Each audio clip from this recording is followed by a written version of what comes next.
Assalamualaikum teman-teman, ketemu lagi dengan saya Nur Channel. Saya Nur asli Wong Indramayu Wong Reang. Gimana kabarnya? Semoga kalian sehat selalu dan semuanya tanpa terkecuali. Aku di sini mau sedikit cerita ya, karena banyak banget yang DM tentang pengalaman kerja saya, karena saya pernah cerita di waktu live di TikTok. Saya kerja semenjak umur 14 tahun. Tapi sebelum saya mulai cerita, saya minta tolong untuk kalian semua, sahabat Inces terutama ya, yang belum subscribe, minta subscribe-nya, like, comment, share ke media sosial kalian tanpa terkecuali. Subscribe itu gratis. Oke, singkat cerita, saya lanjut. Saya bekerja dari mulai umur 14 tahun. Saya lulus SD ya, saya lulus SD kelas 6, terus saya di rumah 1 tahunan. Nah, terus kenapa saya umur segitu pengen kerja? Saya itu ngikut temen, jadi ngeliat teman-teman saya itu yang satu sekolah itu pada kerja keluar gitu loh ya, sedangkan saya di sini nggak ini ya, orang tuaku itu termasuk orang yang ada lah gitu, sedikit itu ada, jadi kayak ibu bapakku itu nggak memperbolehkan saya pergi. Nah, maunya mereka itu pengennya itu lanjut ke SMP gitu loh, tapi saya nggak mau karena ngelihat teman-teman saya pada kerja ya, jadi saya ngikut gitu loh. Nah, di situ saya ngikut mereka, dan di umur 14 tahun aku sudah pergi ke Arab di Abu Dhabi ya. Aku di situ umur 15-an lah. Jadi 14-15 aku pergi ke Abu Dhabi. 3 tahun di sana di Arab Abu Dhabi. Di situ pas waktu nyampe di majikan ya, aku nangis pengen pulang. Waktu di rumah pengen kerja ya, kayak anak-anak itu, kayak teman-teman pengen kerja, pas nyampe di sana nangis terus minta pulang. Tapi alhamdulillah ya, saya sampai 3 tahun di sana di Abu Dhabi. di Abu Dhabi 3 tahun, saya pulang umur 17 mau 18. Nah, saya pulang, tapi di rumah nggak lama, cuman 2 bulan atau 3 bulan saya nikah, ketemu cowok lah, nikah ya. Nah, setelah nikah, terus udah nikah, saya nggak pengen punya anak dulu. Nah, terus keduanya itu saya pergi ke Qatar. Tapi saya nikah itu nggak lama, cuman sekitar 5 bulanan mungkin ya, 4 bulan 5 bulan saya pergi lagi ke Qatar. Nah, pergi ke Qatar 2 tahun. Nah, setelah pergi ke Qatar 2 tahun, dan alhamdulillah majikannya enak lah, saya ngurus anak di situ, ngurus anak umur 1 tahun. Nah, udah 2 tahun ya di Qatar. Nah, 2 tahun di Qatar, terus saya pulang. Nah, saya pulang lagi, saya pengen punya anak ya, dan punya anak, ternyata nggak hamil sampai 5 bulan 6 bulan juga nggak hamil lagi. Jadi terpaksa saya berangkat lagi. Saya 5 bulan di Indo, saya berangkat lagi ke Oman yang terakhir, pergi ke Oman. Tapi alhamdulillah setiap saya proses keluar negeri tuh nggak lama gitu, paling 2 bulan 3 bulan tuh udah terbang lagi, nggak kayak orang-orang kebanyakan sampai 6 bulan 7 bulan apa juga sampai setahun ya. Saya enggak, alhamdulillah. Jadi setiap proses itu paling lama tuh 3 bulan udah nyampe tempat majikan gitu. Alhamdulillahnya tuh nggak sulit. Nah, saya di situ daftar lagi ke Oman dan terbang di Oman dan kerja di Oman. Yang ketiganya tuh 2,5 tahun di situ, tapi saya nggak ngurus anaknya. Yang di Abu Dhabi yang 3 tahun tuh aku ngurus anak. Nah, yang keduanya di Qatar juga ngurus anak, tapi yang terakhir di Oman itu aku nggak ngurus anak, cuma bebersih doang, tapi nggak masak. Tapi anaknya banyak, anaknya tuh 11. Pembantunya 1, saya doang. Tapi cuman bedanya saya nggak masak ya. Kalau masak ya udah kewalahan gitu, masih makan anak sampai 11 orang, belum ibunya, belum cicitnya. Mungkin satu rumah itu yang paling terberat saya itu yaitu kerja di Oman, yang paling kerja tiap hari. Kalau di Abu Dhabi sama Qatar itu enggak, itu ringan. Tapi yang di Qatar itu, yang di Oman yang terakhir itu beratnya minta ampun. Sudah anaknya aja 11, mantu cucunya tinggal di situ semua. Luarnya kayak apa, rumah tuh kayak gedong ya. Pembantunya 1, saya doang. Tapi alhamdulillahnya saya nggak masak di situ. Yang masak itu anak-anaknya sama mantu-mantunya barengan gitu kan. Jadi saya cuma bersih, gituin baju apa gitu kan. Kalau nyuci baju ya bayangkan anaknya aja 11 gitu. Kalau nyuci baju satu hari itu 2 keranjang gede, belum disetrikanya. Pokoknya kalau di Arab tuh ya itu. Nah, terus saya udah 2,5 tahun saya nggak kuat, maunya tuh 3 tahun, tapi nggak kuat, setengah tahun lagi tuh nggak kuat. Jadi saya pulang. Saya pulang. Di situ saya udah pulang ke rumah dan pingin sekali punya anak ya, dan ternyata saya juga lama hamilnya gitu loh. Di situ saya nunggu sampai 1 bulan, 3 bulan, 4 bulan, 8 bulan, ternyata saya nggak hamil sampai 1 tahun, sampai dengan cara obat herbal apa, konsultasi dokter segala macam, cek kandungan saya sama suami saya, itu mantan suami ya, berbagai cara lah.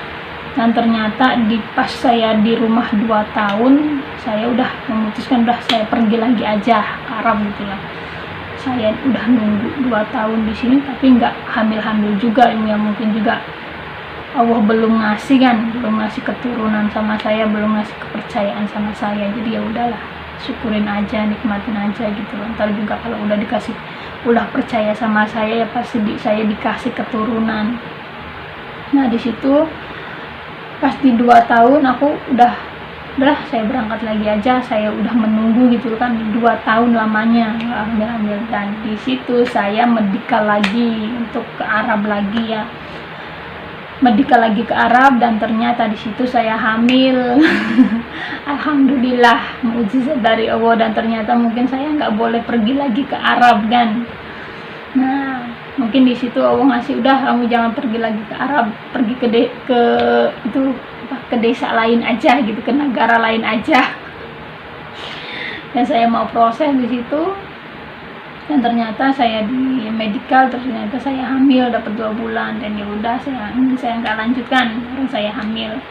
Nah, setelah hamil udah punya anak, cita-citanya nggak mau pergi ke luar negeri lagi ya, nggak pernah mau pergi ke luar negeri lagi, pengennya ngurus anak sama suami gitu loh. Tapi kan rencana Allah kan nggak tahu, di situ ya kena ekonomi juga kan. Pastilah kalau orang pergi ke luar negeri itu pasti kendalanya tuh ekonomi. Nah, di situ saya pergi, di situ anak saya umur 2 tahun 4 bulan saya tinggal. Dan saya pergi sekarang ke Taiwan, nggak pergi ke Arab lagi, pergi ke Taiwan dan sampai sekarang. Tapi alhamdulillah ya, banyak kan orang tuh proses di Taiwan gini, banyak sampai yang 1 tahun, 8 bulan, 7 bulan, tapi saya alhamdulillah banget, saya cuma 3 bulan proses. Padahal saya non yang nggak pernah pergi ke Taiwan, dan saya saya kan F-nya itu suara saya guys, saya kan F-nya itu F Arab kan, F Timur Tengah. My gosh, ada gangguan sedikit.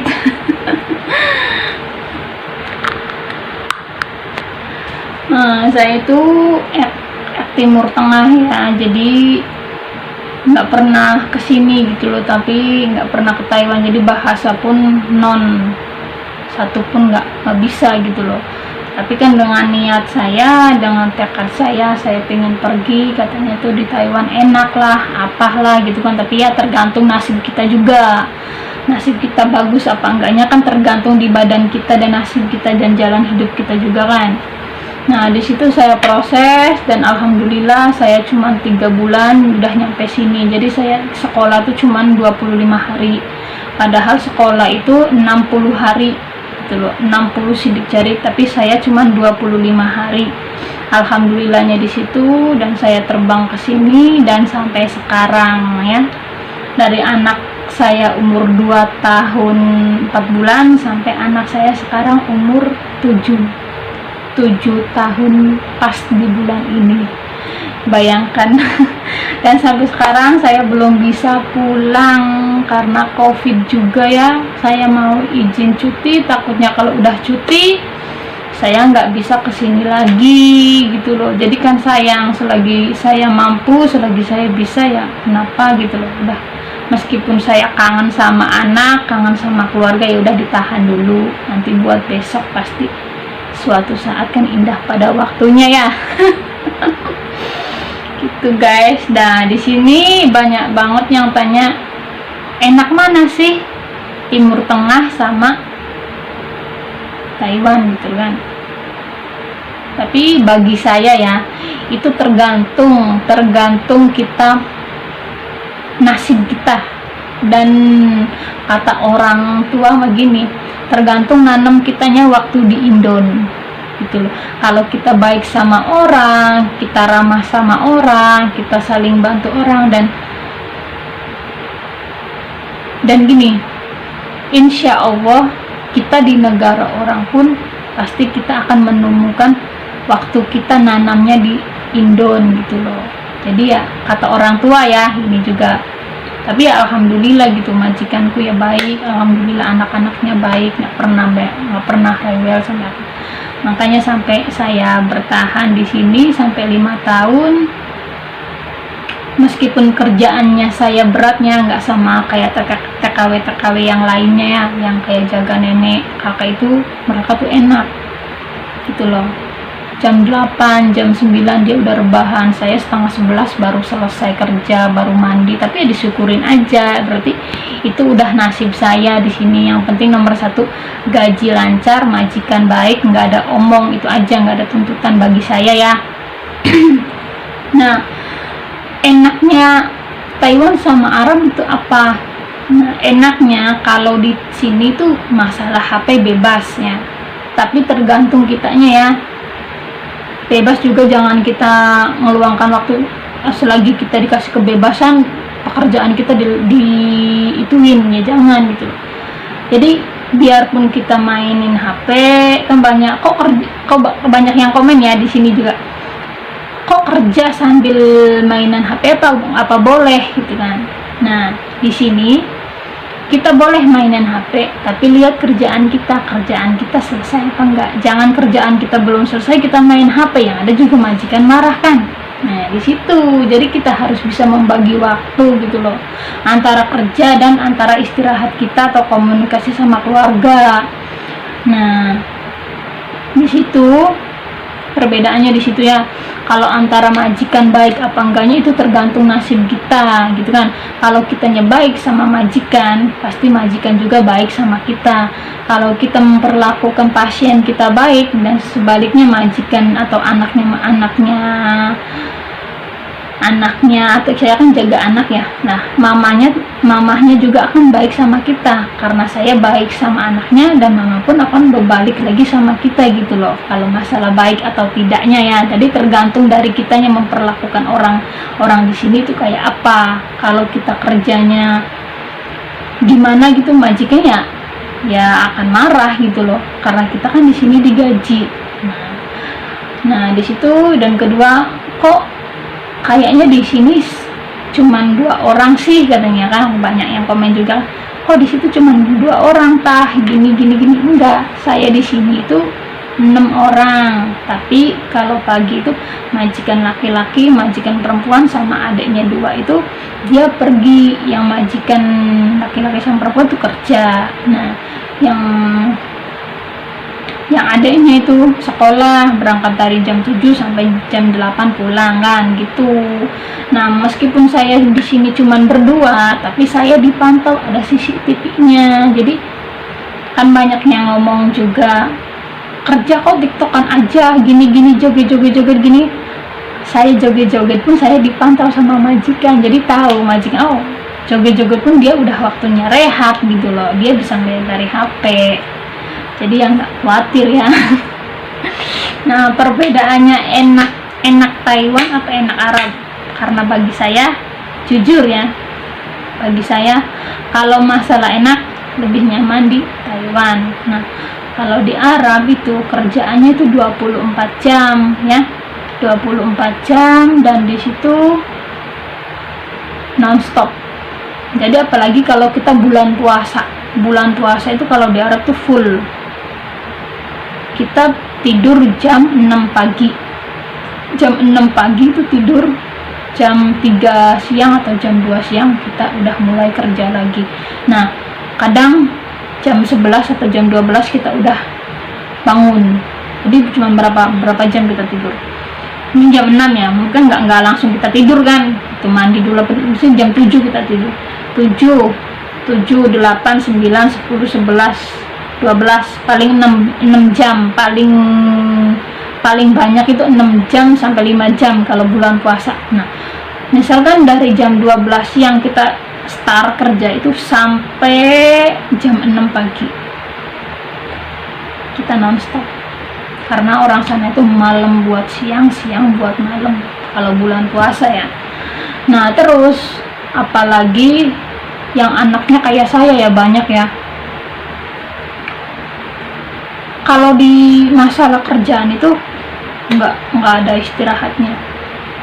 Saat setengah jam lihat cucian piring itu udah numpuk banget, pada makan ini, pada makan ini. Jadi nggak mandiri gitu loh. Nggak kayak di sini makan habis makannya sendiri dicuci udah kan, jadi pembantu tuh agak ringan gitu loh. Tapi kalau di sana enggak, segala-galanya itu gituin sama pembantu semua gitu. Capeknya di situ. Tapi kalau bagi saya ya, aku sukanya kalau di Arab tuh makanannya. Kalau makanannya itu bebas, dari buah, makan, cemilan, apa itu bebas, karena apa? Mereka itu stoknya makanan. Jadi kalau belanja itu dua kuri itu udah penuh. Beda sama di sini. Kalau di Taiwan itu, kalau kita pengen makan enak kita beli sendiri. Kita pengen masakan Indo kita beli, atau masak atau beli bahannya kita masak sendiri kayak gitu. Jadi perbedaannya di situ ya, antara enak Taiwan apa enak Indo. Tapi kalau bagi saya enak di sini, kerjaan ringan gitu loh, meskipun bagi saya berat ya, tapi kalau dinikmati, disyukurin itu nggak akan terasa berat gitu loh. Beratnya itu udah kalau kangen sama anak, sama keluarga ya.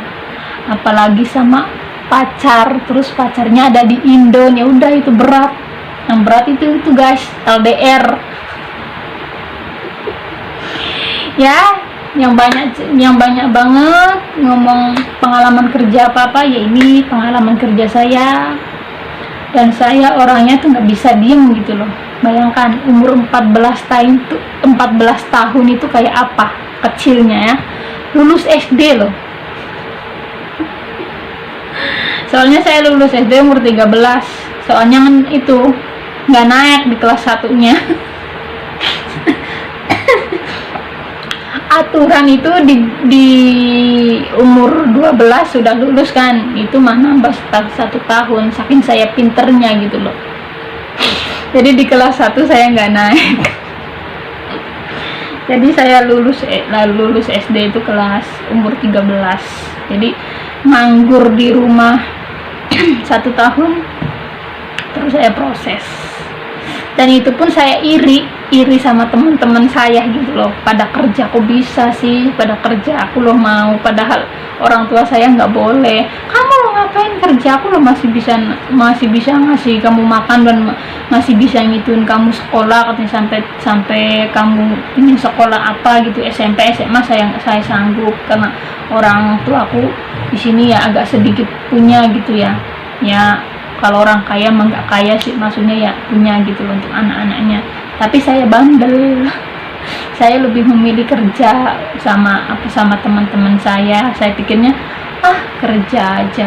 Orang kakak pikirnya gini, saya tuh dulunya kakak saya kan SMP kan, nah dia aja SMP tetep aja pergi ke Arab kan jadi babu. Aku ngomong gitu, jadi pemikirannya ngapain SMP gitu kan, ngapain sampai sekolah tinggi ujung-ujungnya jadi babu juga, ya udah nggak usah ternimbang buang-buang duit. Aku mikirnya kayak gitu guys. Jadi nggak mikir ke depannya gimana, nggak mikirnya kayak gitu. Contohnya tuh mbak saya sendiri gitu loh, dia lo SMP tapi tetep lo dia kerja, jadi itu di Timur Tengah juga di Arab kan. Ya udah ngapain saya SMP, ya udah mending saya kerja, uangnya nggak buang-buang uang orang tua gitu loh. Kalau tujuan saya pengen ke situ ya udah.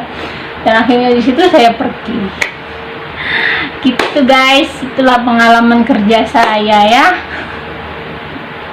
Jadi saya tuh kalau kerja emang dari dulu sih, dari umur 14 tahun, dan saya nggak mau ngerepotin orang tua gitu loh. Saya tuh mandiri.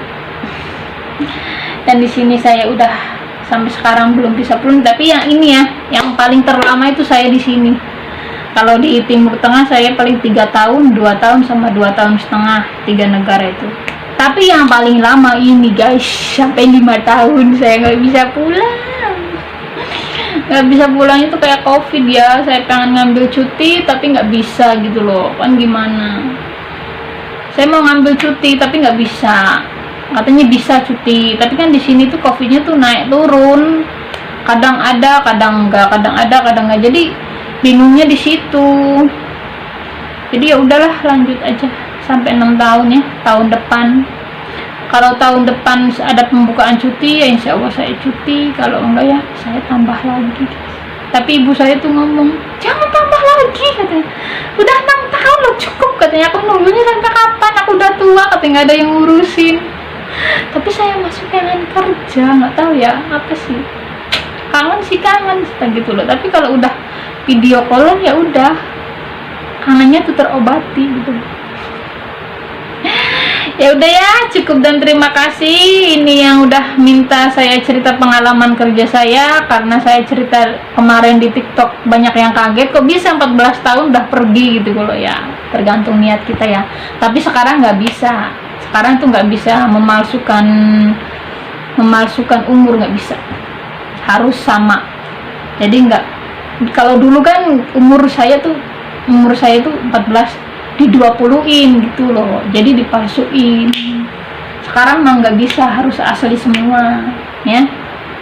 Dan banyak banget yang DM saya, tolong dong bantu saya pergi ke situ, maaf saya bukan penyalur tenaga kerja gitu loh. Jadi kalian kalau pengennya pergi aja ke kantor ya, kayak ke PT KP gitu, ke kantor di Jakarta banyak lah.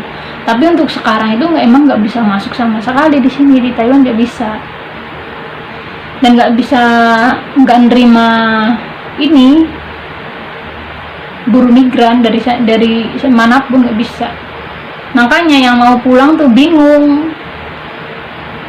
Satu, pengen pulang, pengen ketemu keluarga kan. Kedua, bingungnya itu nggak bisa masuk sini lagi gitu loh. Kalau udah pulang ya udah nggak bisa masuk sini lagi, bingungnya di situ. Jadi sekarang tuh kebanyakan ya udah, kalau mikir panjang ya, kalau dia pikirnya masih pengen kerja udah perpanjang. Kalau yang mikirnya udahlah, pingin nanti juga di Indo dapat kerjaan apa-apa gitu lillahi ta'ala gitu kan, ya udah pulang, nggak kesini lagi. Tapi kalau kayak mikirnya saya kan ibaratnya nggak ada suami gitu kan, cuman anak satu, mikirnya ya kalau pulang Indo yang mending jodoh saya dekat gitu kan ya, ketemu sama orang baik yang tanggung jawab sama saya, jangan kayak dulu-dulu. Oke, nggak apa-apa gitu. Takutnya yang kayak dulu-dulu di situ saya mentalnya down. Jadi lebih baik udahlah lanjut aja demi masa depan saya juga, untuk hari tua, untuk anak saya juga. Situ sih mikirnya. Tapi rasa kangen, tetap rasa kangen ada. Ya udah, segini aja cerita saya ya. Yang buat pahlawan devisa, para TKW, TKI, TKL semuanya tuh cayo. Karena keluarga kita tuh membutuhkan kita. Jadi kita itu meskipun di perantauan, jaga kesehatan, kerjanya hati-hati, itu aja sih. Jangan tergiur sama temen atau sama laki-laki atau apapun itu, jangan ya. Karena apa? Kalau kita kenal laki-laki di negara orang tuh nggak bakal bener. 1001 yang bener ya. Itu aja sih pesan dari saya. Ya udah, saya tutup sampai di sini. Yang mau cerita saya bikin konten apa lagi, boleh komen di bawah ya. Di kolom komentar kalian komen saya bikin channel apa lagi. Oke. Terima kasih. Udah saya undur diri. Sekarang saya pamit. Saya minta doanya untuk kalian semua, semoga di tahun depan nggak ada halangan dan ada pembukaan cuti, saya bisa cuti. Kalau nggak ada ya saya lanjut. Ya udah, cukup sampai di sini. Saya minta tolong untuk semuanya, teman-teman yang ada di sini yang belum subscribe, tolong subscribe, like, comment, dan share ke media sosial kalian sebanyak-banyaknya. Dan terima kasih banyak untuk pendukungnya Inces dan untuk teman-temannya Inces ya, terima kasih banyak. Mungkin tanpa kalian saya nggak bisa sampai sini ya. Intinya terima kasih banyak gitu aja. Ya udah, saya tutup sampai di sini. Terima kasih. Bye bye. Assalamualaikum warahmatullahi wabarakatuh.